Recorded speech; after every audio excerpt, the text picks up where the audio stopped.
О спорт, ты мир. Друзья, наверное, вы заметили, что очень много передач, очень много сюжетов, испытанных на себе, проходят на тему спорта, активного образа жизни, движения и всего, что с этим связано. И сегодня мы испытаем на себе такой замечательный вид спорта, это даже вид боевого искусства, джиу-джитсу. Не знаю, удастся ли мне уйти сегодня целым и невредимым. Ну, я думаю, что я даже уверен в том, что это удастся сделать, потому что под руководством опытных тренеров в команде с ребятами, которые занимаются давно, с опытными, все будет прекрасно, красиво. В общем, смотрим, как сегодня пройдут наши занятия по джиу-джитсу. Испытано на себе, Якутия-24, НВК Саха. Смотрим. Испытано на себе.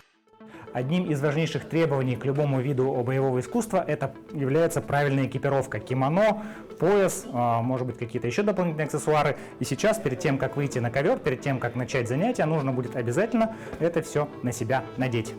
1 минуту.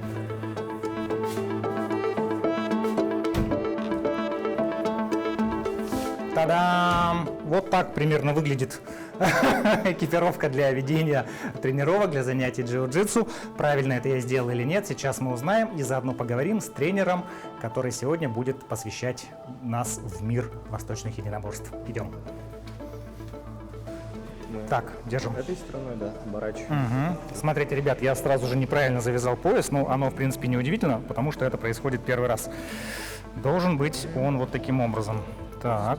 Мы его наоборот. Угу. Крест-накрест туда и... Разворачиваем. Угу. Запах будет более крутым. Пустим.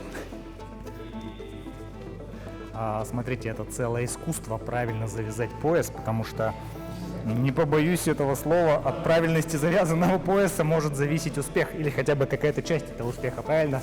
Да, мы на себе обычно завязываем. Ну да, сложно. Все понятно, теперь все в порядке, все отлично. Ну что ж, мы готовы начать тренировки. И, конечно же, перед тем, как выйти в спарринг или просто даже начать что-то на ковре делать, нужно обязательно пройти какой-то базовый инструктаж.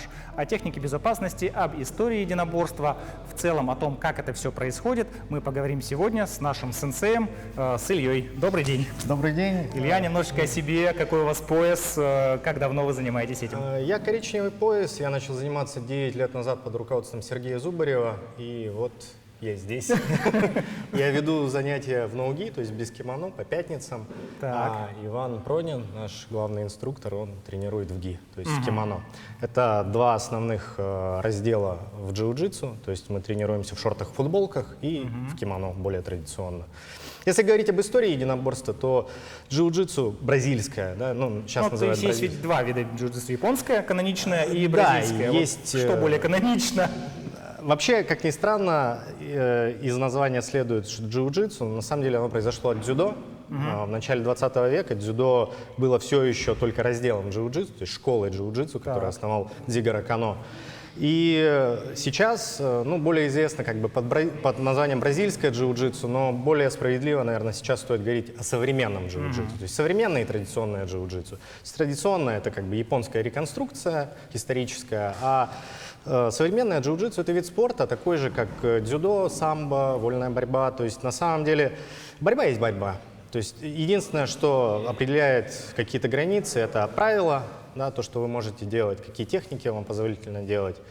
А так, в остальном, очень много людей к нам приходят, которые из самбо, из дзюдо занимаются. Уже как-то с единоборствами уже имели опыт общения. То есть там нету никакой эзотерики, это просто борьба. И мне нравится современная джиу-джитсу тем, что просто она допускает максимальное количество разрешенных техник в бою. То есть у нас есть болевые удушающие, есть контроль. То есть есть огромное количество ограничений в других видах единоборств. То есть, допустим, в дзюдо нельзя делать болевые на ноги, в самбо нельзя душить. А здесь вот можно. А здесь можно делать все. Это шикарно, друзья. Это просто вот начало просто замечательно. Я не знаю, последний ли это выпуск «Испытано на себе», но будем надеяться, что мы еще снимем много чего интересного. А есть ли какие-то ограничения для допуска занимающихся? Ну, естественно, самые базовые, которые относятся к любому виду спорта, если какие-то хронические заболевания, если есть что-то подобное, нужно проконсультироваться с врачом, желательно со спортивным врачом. В остальном нет, никаких ограничений нет. Считается, конечно, что джиу-джитсу — это спорт, который доступен любому человеку, вне зависимости от его комплекции, что могут дети, девушки хорошо Демократичный заниматься. такой получается. Да, но нужно понимать, что это как бы все относится именно к составляющей хобби джиу-джитсу. И у нас есть как бы соревновательное джиу-джитсу, где уже, естественно, все это будет иметь значение. Ну, естественно, да. сильный борец всегда будет при тех же более техничных- опытный, да. более техничный. Да, при той же технике сильный борец будет всегда сильнее. Ну, то есть в целом вот так вот вечером походить для себя, позаниматься, Да. это нормально, это... На самом деле джиу-джитсу — это отличное хобби именно потому, что правила позволяют нам оставаться активными на протяжении, во-первых, всего периода жизни. То есть если вам за 30 немножко, и вы, допустим, захотите заняться вольной борьбой, это будет проблематично. Немножко поздновато Да, это начинать. будет тяжело. А в джиу-джитсу же есть возрастные категории. То есть даже соревнования проходятся всегда по возрастным категориям. У нас есть юноши, девушки молодые, есть адалты взрослые, есть категория мастеров. Это старше 30 лет, и там шаг идет в 5 лет. То есть 30, 35, 40, 45 и так далее. Там до мастер 7, по-моему. И мы можем видеть чемпионаты мира, где черные пояса там, за 60 лет, 65 лет, они выступают на мировом уровне, выигрывают. И это очень здорово, потому что это позволяет снять вот эту планку ограничения возрастную. Да, действительно. Ну и, конечно, тот факт, что это менее, условно, менее травматичный вид борьбы. Ура.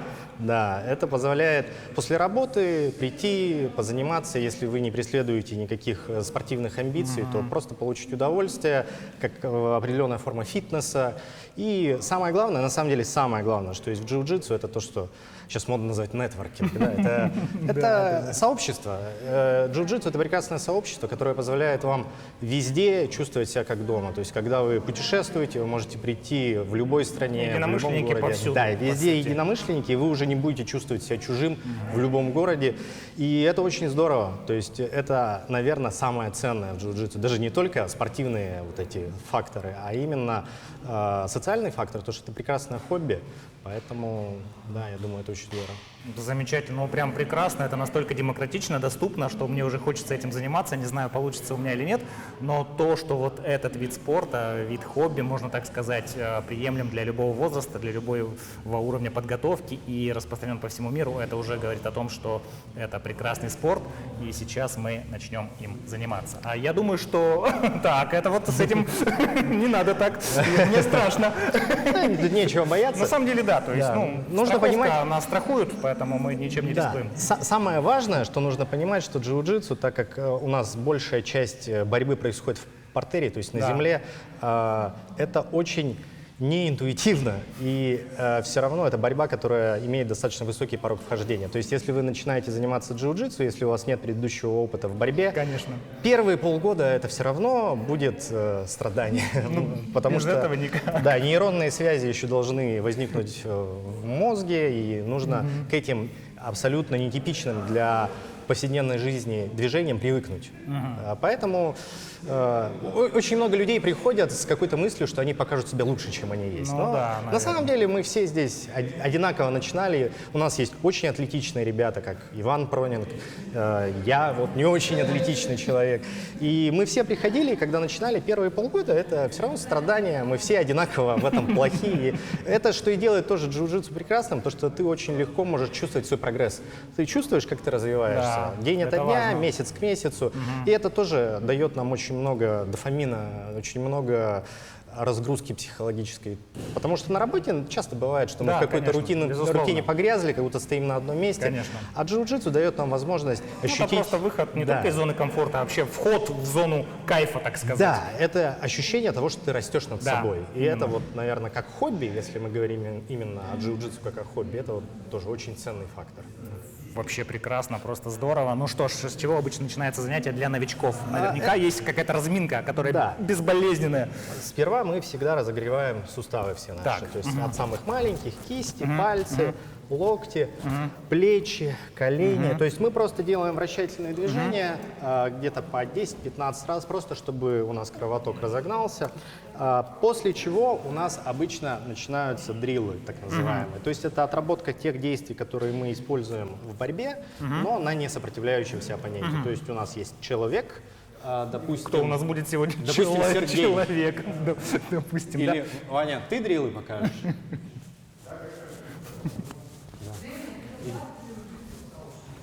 Иди сюда тогда. Ну, наверное, просто тут уже перешли как бы к описанию разминки, что мы будем делать.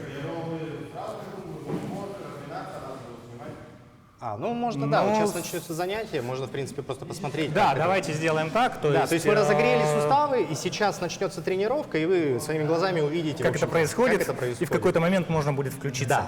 Да. Еще такой вопрос. Есть ли какие-то техники, может быть, занятия, упражнения, когда выполняется одним человеком? То есть ведь не обязательно должен быть соперник? Так называемые соло-дриллы, то есть это те движения, как я уже говорил, очень неинтуитивные, которые для начала вообще каждому нужно делать. И первые два движения – это мост и креветка. Мост и креветка – это самые универсальные действия. Есть такая поговорка: если не знаешь, что делай, делай мост-креветку, мост-креветку. Да. То есть мост у нас выполняется не так, как у вольников. Мы обычно делаем мост. Так, давайте посмотрим, как обычно делают мост-креветка. Мост-креветка делаются таким способом. То есть мы лежим на спине, пятки максимально придвигаем к тазу и поднимаемся, делаем мост на одно плечо, у меня вываливаются вещи, и на другое. Второе движение – это креветка. Креветка – это так называемый hip escape. Да? Это первоначальное движение такое же, как мы делаем во время моста, а дальше мы подворачиваемся и таз убираем. То есть как бы мы убираем наш таз из-под соперника. Вот это самый такой... Прям, если это базовый, то что же дальше? Это уже кажется сложным, но тем не менее давайте попробуем. Надеюсь, микрофон здесь не пострадает. Но вот как-то так. Так, мост делается сначала вот так. мы ложимся, максимально придвигаем пятки к тазу, и потом, отталкиваясь ногами, начинаем подниматься на одно плечо. Вот как-то так. Раз. Все понятно. И на второе плечо. И на второе плечо. Это мост. А креветка делается в... То же самое, но... Да, то есть мы сначала приподнимаемся на плечи, а потом таз ложимся разворачиваем туда. И ногами отталкиваемся, выталкивая наш таз наружу. Вот так. Вот я как говорил, очень неинтуитивно.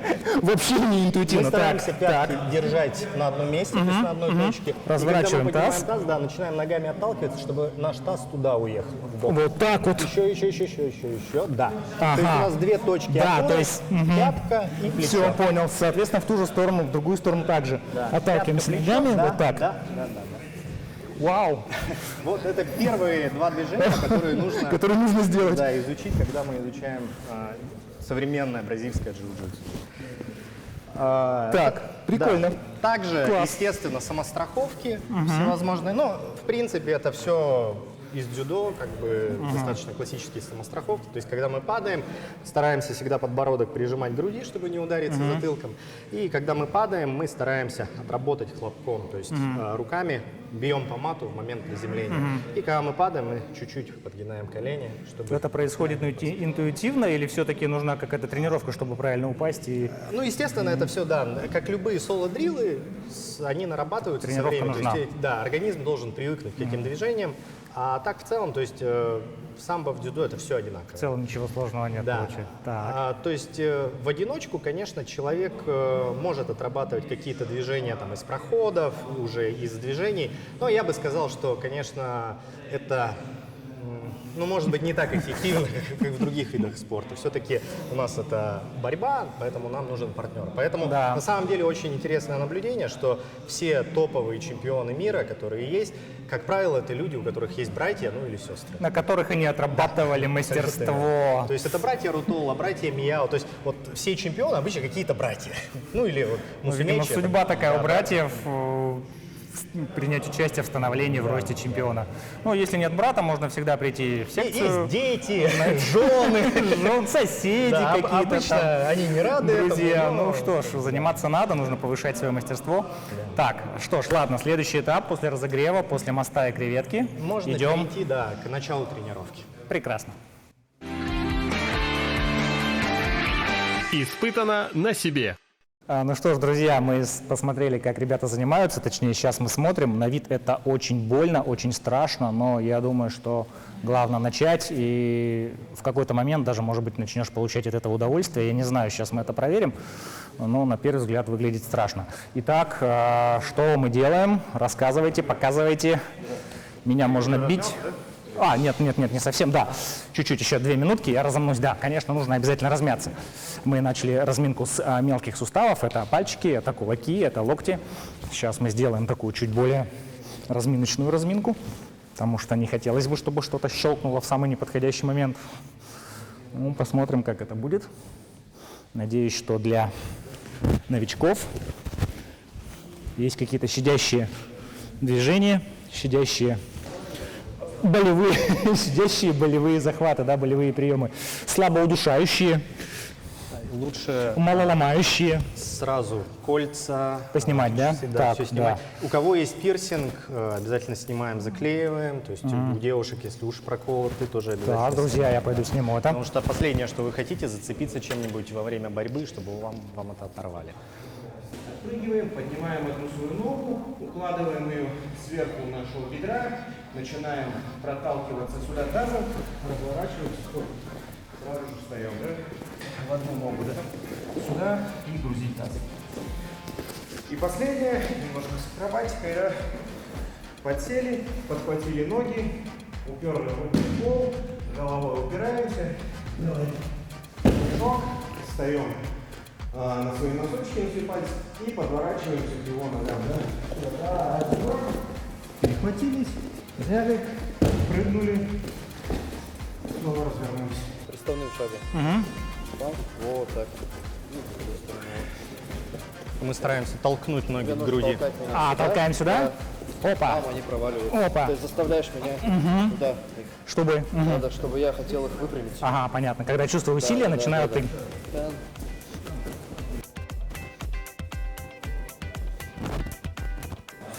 Все, и, соответственно, вот так. Да. Да, сильно далеко не зашел. Таймер. Фух. Так. Теперь. Поза та же самая. Да, также взял. Эту ногу ставишь сюда. Вот полностью вот так. Голени. Голенью. Вот Так. сюда.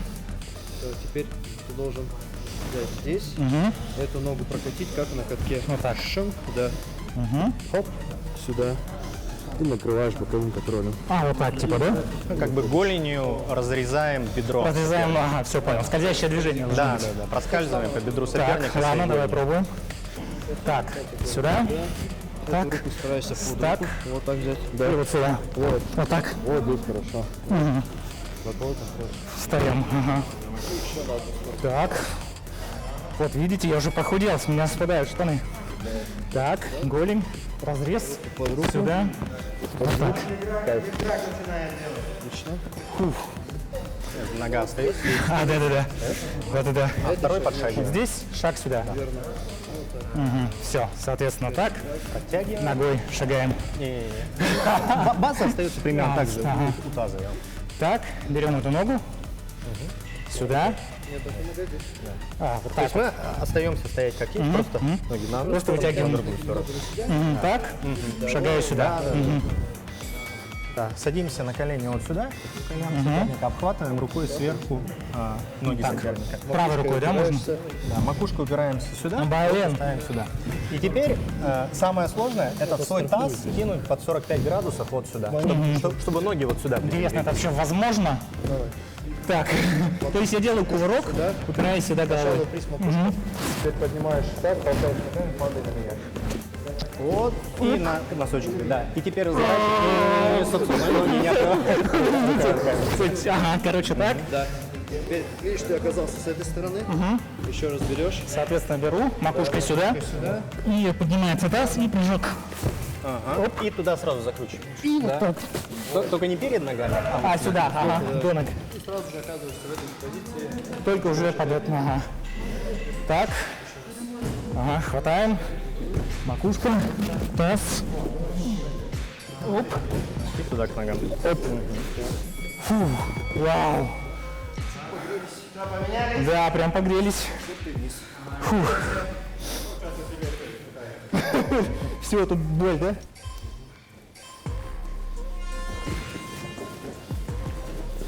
Вот так это должно в идеале происходить, друзья. Тут, оказывается, такой бешеный темп должен быть при этом. Ну да.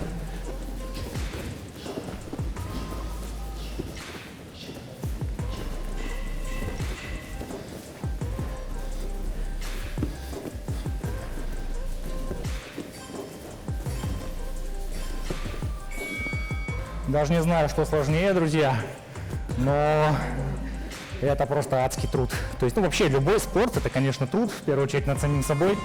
Так, к чему-то мы еще готовы, к следующему. Итак, Теперь на слайд. Выкладываем ага, вот колено. как раз то, что Да. бедро распиливает. В эту Ага. сторону. Вот так это работает. Понял. Так, руки при этом, неважно где, да? Ты можешь руки держать здесь. Как бы, на себя.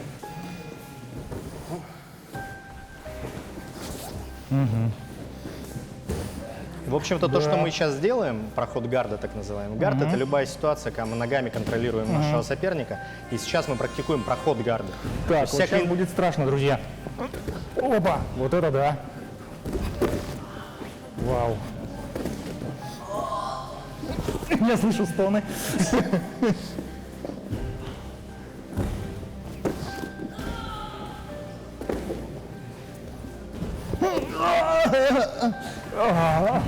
Боль.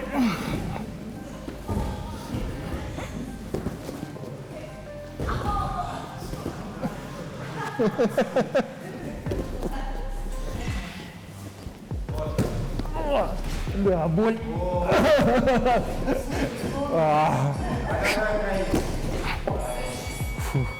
Я слышу, что люди запыхались и многие стонут. То есть я не один в этих страданиях. Ну, вообще, по-моему, ну, по ощущениям, мне сломали ребро. Но это только по ощущениям. Это только начало. Это только начало, говорят они. Хорошо, что мы снимаем одну передачу, испытываем на себе, а не целый цикл передач до победного, да, до получения какого-то там пояса, ранга, потому что иначе бы я просто, ну... Давайте снимем несколько передач, пока кто-то из корреспондентов не получит белый пояс. Испытано на себе. Если ты совсем не занимался никогда, то в любом случае будет тяжело. Даже такие простые базовые упражнения, это все-таки тяжеловато для организма, который к этому не приспособлен. А бывали такие люди, которые вот на первом занятии заплакали, такие: не, ну это не мое, ребят, что-то как-то я вот пошел. Ну, не заплакали, нет, конечно. Ну да, бывает такое, что человек приходит и по какой-то причине не хочет свыкнуться с мыслью, что с первого раза ничего ни у кого не получается. Ну, люди хотят прийти и сразу такие Да, добиться да. каких-то успехов. Ну, как правило, это к любому спорту, опять же, относится. По Если сути, да. человек не готов к каким-то превозмоганиям себя, то, Страданиям, в да, первую очередь. ничего не получится. А люди, которые адекватно относятся к каждому делу, они понимают, что навык формируется всегда со временем. От Это количества просто часов. работа, отработка, работа над собой. И с первого раза никогда ни у кого ничего не получается, это нормально. Все черные пояса, которые когда-то начинали, они все начинали Ну с белых да. поясов, они все страдали, всем было тяжело. Это нормально. Это тоже, опять-таки, к вопросу о том, как соотносится джиу-джитсу там с реальным миром. Это приучает нас к тому, что действительно любой труд — это всегда время, это всегда тяжело. То есть, Пот, да, да. мозоли, Поэтому кровь. детей особенно хорошо отдавать не обязательно на джиу-джитсу, на любые виды спорта, именно с точки зрения формирования правильного майндсета, что называется. Да, это прекрасно на самом деле, да, такой подход. Это супер. Но я надеюсь, следующие упражнения, они не так уж для продвинутых, потому что Сейчас будет тяжелее, сейчас ну, будет веселее. поэтапное такое. Так, сколько у нас осталось минут, друзья? Если минут 20, я еще потерплю. Но если нам еще передачу вести минут 40, а если 1,5 часа, ну, я просто отсюда не уйду. У нас есть такой формат, и иногда мы боремся 10 раундов по 10 минут. То есть На выживание. суммарное количество, да, вы можете почитать, сколько Пока это в часах. фаталити кто-то просто не сделает. Но по поводу того, что мы только что делали на дрилах, я вот об этом говорил за кадром, но сейчас вот еще раз просто повторю, что джиу-джитсу в своей квинтэссенции — это использование наших ног для того, чтобы контролировать корпус соперника, вес нашего соперника, ноги соперника, да. И сейчас мы отрабатывали то, что называется проход гарда. То есть мы стараемся обойти ноги соперника, так как ноги — это самая сильная часть тела. То, чего любого стоит опасаться. Да, да, да. Поэтому это может показаться немножко странным на первый взгляд, но это нужно как раз-таки в партере, потому что соперник будет стараться своими ногами контролировать нас и Ну да. проводить какие-то болевые, удушающие, перевороты и так далее. Наша задача не дать это сделать да, просто, или пройти хотя бы ноги увернуться. соперника. Да, вот. Это делается для этого. И так как это очень не травматичный вид нагрузки, для разминки дриллы хорошо подходят. То есть есть виды спорта, где невозможно использовать те же движения, которые мы используем в спорте. Для начала нужна длительная какая-то подготовка разминка. физическая, Да. Джиу-джитсу этим еще хорош тем, что мы можем сразу же использовать те движения, которые мы используем в схватке. Ну, Ну, это уже радует. То есть зайти в джиу-джитсу, в принципе, можно, ну, с первого занятия, как-нибудь без этих изнуряющих кругов по стадиону, Да, бегания. просто психологически, опять-таки, у любого новичка бывает такое, что, допустим, он приходит, я не знаю, на вольную борьбу и говорит, а когда мы в ноги-то будем проходить, когда уже к делу мы перейдем? А ему говорят, нет, ты должен часто побегать, попрыгать, размяться, иначе поломаешься. А вот тем новичкам, которым не терпится, вот как раз джиу-джитсу очень хорошо подходит, вам сразу же показывает, что вы будете делать. Ну, не скажу, что мне прям не терпится, но, скажем так, мы пришли сюда испытывать это на себе, и мы испытаем это на себе. Вот, вообще, мне кажется, у меня сломалось ребро. Такое бывает? Или я бы... Бывает, конечно, но не от этих упражнений. Прекрасно, все, замечательно. Ну, тогда я снова встаю. Что ж, продолжаем занятие, друзья. Сейчас, значит, работа у нас такая будет по 2 минуты со старой техники, то, что мы делали. У нас half-guard уходит, да, разворачиваемся, я приклеиваюсь к его ноге, да, и у нас были здесь несколько возможных развитий сценариев. Вы можете поработать с рукавом, вы можете работать с поясом, вы можете работать с лапелью, неважно, да. Первое, что мы, помните, да, делали, я начинаю его пугать к ноге, чтобы он отшагнул, да, в сторону. Как только он отшагивает, таз его становится более легким. Я начинаю подниматься, да, сношу его, выхожу сюда. Здесь либо контроль бедра, либо контроль его штанины. Дальней рукой дотягиваемся до его отворота, да. Я нагружаю, залажу, сваливаю, ухожу за спину, да. Друзья, то, что сейчас показали, это очень сложно воспринимается вообще в целом. Для неподготовленного человека выглядит еще сложнее. Но сейчас посмотрим под чутким руководством. Ну, прямо буду двигаться, видимо, пошагово, по сантиметру, потому что все это сделать сразу, я думаю, невозможно. Ну, как правило, мы здесь стараемся удержаться. То есть, если соперник начинает на нас подниматься, мы То есть наша задача делаем убрать ногу, угол. опору сделать. Да. И Слава сейчас, когда он будет делать заход на догфайт, да. То есть, по сути дела, если вы посмотрите, по механике это то же самое, что проход в одну ногу в вольной борьбе. Как я уже говорил, по механике все одинаковое, просто это делается с партнером. И здесь Слава обхватывает мою ногу, я делаю базу. Максимально далеко, чтобы- Этой рукой Слава пытается достать до моей ноги. Да, я начинаю делать базу шире, потому что я не хочу. Если он возьмет мою вторую ногу, То ты считай, я, уже я- сразу, я просто да. упаду. Я убираю ногу, и это дает возможность подняться. И мы, опять-таки, оказываемся в положении, которое для вольной борьбы, ну, достаточно классическое. Да. И отсюда есть разные варианты. Нагружать?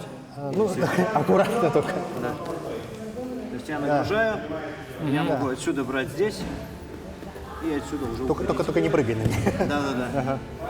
Вот. И соперник забирает мою спину. Таким образом. То есть, по сути дела, это как бы по механике ничем не отличается от любого другого вида борьбы. Да. Давайте посмотрим. Все хорошо, вот здесь, да, пытаетесь рывком встать, ну, даже вот на прямых ногах, но он готов, он на изготовке. Как только я начну делать это движение, вот сейчас Борис ловил Юру, он сразу же влепит вам андерхук, чтобы он попытался уйти от вас наверх. У нас в ГИ прекрасная возможность, это его отвороты, да? Я беру его отворот и тяну его вот сюда. Видите? Баланс у него. Сорвал, я подорвался наверх. Вместе с ним, вместе с его движением. И уже отсюда, если вы удачно встали при поднятии, его колено от себя разворачивает, да? Если вы, вот колено острое на вас смотрит, вы пытаетесь сюда встать. То есть отсюда вырваться ногой вперед он не может. Да. Он может либо сесть на свое бедро, либо пытаться здесь как-то балансировать, да? На ногах. Если у нас, опять же, то же самое положение, да, встаем, опять я его натягиваю здесь, он выпрямляется, я встал, но не успел докрутиться. Все, он на меня пошел. Здесь начинаю крутиться, и смотрите, я его колено каждый раз я его колено поддергиваю так, чтобы он не мог далеко этой ногой вставать. Потому что если он встает этой ногой далеко, он смещается, видите, так неудобно.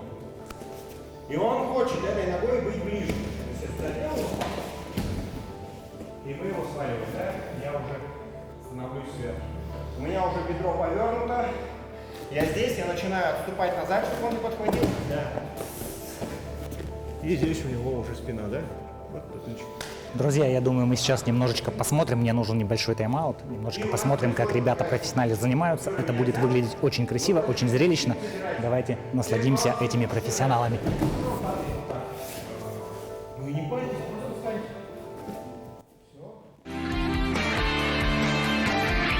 Испытано на себе.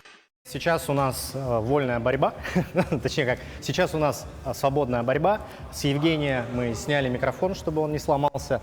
И микрофон, и Евгений. У нас Иван Пронин, наш тренер, будет показывать самые базовые вещи.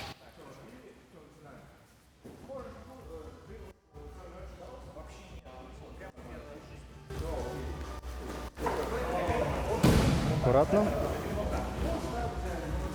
Несмотря на то, что джиу-джитсу воспринимается как борьба исключительно в партере со спины, начинаем мы стоя на ногах. И техники для сваливания могут быть самые разные. Могут быть тейкдауны классические, а может быть так называемое запуливание, когда мы соперника тянем на себя. Вот сейчас Иван запулил и своими ногами контролирует таз Евгения. Таким образом, отсюда он может контролировать его вес, выходить на болевые, на удушающие и свипы, то есть перевороты. Вот классический вариант свипа, когда крючком мы подцепляем ногу соперника и переворачиваем. По разминке вы можете уже быть знакомы с этим положением. Это называется ни-слайд, то есть когда мы голенью как бы разрезаем бедро соперника и обходим его ноги. Иван проходит, перешагивает на другую сторону и выходит в положение сайд-контроль. И сейчас будет забирать спину. Мы видим захват, который называется кимура грип. И отсюда обычно происходит переход на спину. Иван заправляет один крючок в свою ногу и заправляет вторую ногу. И вот с той стороны сейчас там может быть видно, как происходит механизм удушения.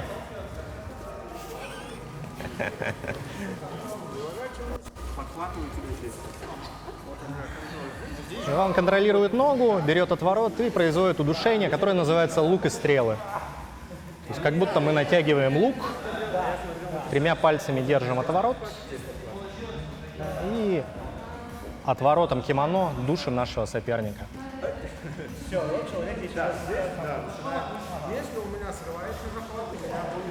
Здесь Иван демонстрирует комбинаторику, то есть из того же положения мы можем выйти с удушающего на рычаг локтя. И даже если рычаг локтя не сработал, мы переключаемся на сайд-контроль и можем перейти на рычаг локтя на другую сторону. Здесь мы можем видеть, что девушки тоже занимаются, и в том числе мастера спорта по дзюдо приходят и навыки своей борьбы в партере прокачивают. А манчары занимаются хапсагаем, то есть вот яркий пример того, как два борца из других стилей прекрасно адаптируются в джиу-джитсу. Борис Корнилов демонстрирует треугольник руками. Прерогатива очень сильных и физически развитых борцов.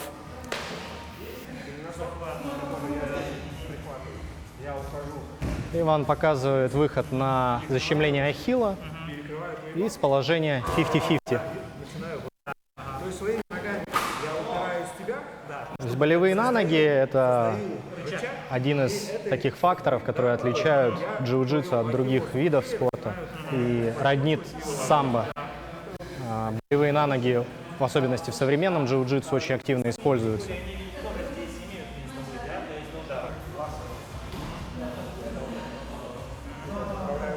С двумя плотными захватами это позволяет нам очень эффективно связать оппонента, и это практически ограничивает полностью движение соперника, и отсюда мы очень легко можем выйти на какой-нибудь прием.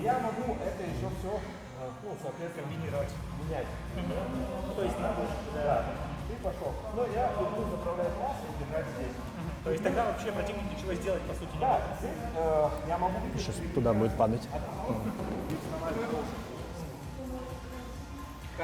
Это был свип из легласса. Это положение, которое очень сильно ограничивает нашего соперника, поэтому свип оттуда произвести очень легко. И Иван выходит на положение колена на животе. Колено на животе – это реальное положение в джиу-джитсу, то есть оно оценивается очками на соревнованиях. Ну и плюс этим техническим действием можно заставить соперника сдаться.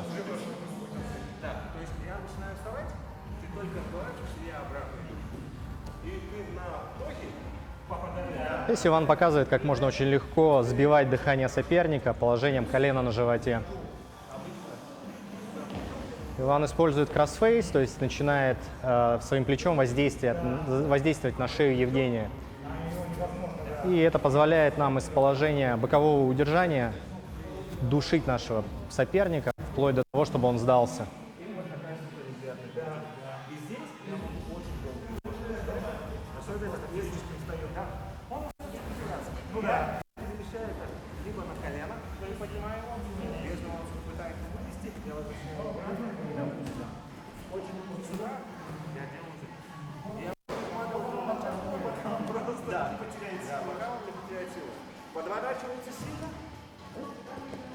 Иван переходит с одной стороны на другую в боковом удержании, ставит колено на живот и показывает, что также существует возможность поставить колено на грудную клетку соперника. Это не запрещено, является хорошим контролем сверху.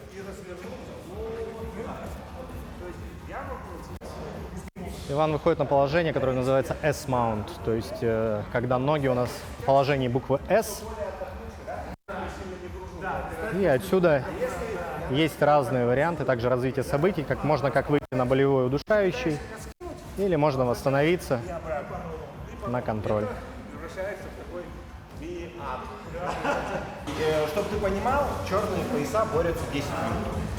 Вот да, 10 минут он ему просто мусолил, да. Просто мусолил на 120-0. Это большие очки. Самые большие очки, которые ты можешь получить, это если ты сядешь верхом на человека, это 4 очка, либо промокаешь. Вот, ты, наверное, знаешь, да, в самбо, если сделать красивый бросок. Ну что ж, Илья, надеюсь, что тебе огромное понравилось. спасибо. Я не знаю пока еще, понравилось мне или нет, но это был какой-то бесценный опыт, который можно получить только в прямом контакте. Невозможно научиться джиу-джитсу, глядя телевизор, читая какие-то мануалы в интернете, Безусловно, книжки. безусловно. Нужно все прочувствовать на своей спине, руках, ногах и так далее. Огромное просто спасибо за этот опыт. И что бы хотелось сказать нашим зрителям, какие напутствия, может быть, позвать их в этот мир джиу-джитсу, вот на твой взгляд, что... Ну, Евгений, в первую очередь, спасибо тебе, что пришел, что попробовал. Зрителям я хочу сказать, пожалуйста, приходите, вы никогда не узнаете, нравится вам что-то или не нравится, пока сами не попробуете. А джиу-джитсу, на самом деле, это не такой страшный, травматичный вид единоборств. И несмотря на то, что действительно требуется определенное время, чтобы понять, чтобы научиться что-то делать. Но, тем не менее, это вид спорта, который достаточно дружелюбен для новичков. А наша команда, я считаю, мы все замечательные ребята. Никто вас здесь не будет обижать. Вы придете, вам все покажут и расскажут. боль, например. Что ж, спасибо, Илья, еще раз большое. Спасибо тебе. Кто знает, может быть, я еще вернусь в этот зал, позанимаемся от души, но хочу сказать одно. Любой спорт, особенно такой силовой, когда ты взаимодействуешь с партнером, это просто прекрасно. У тебя прокачиваются все группы мышц, у тебя начинает мозг работать по-другому. Поэтому от меня пожелание: занимайтесь спортом, ведите активный образ жизни, пусть это будет местами больно, местами потно, но через это нужно пройти для того, чтобы достичь каких-то успехов. Испытанно на себе Якутия 24, Евгений Никифоров. Всего доброго, физкульт, привет!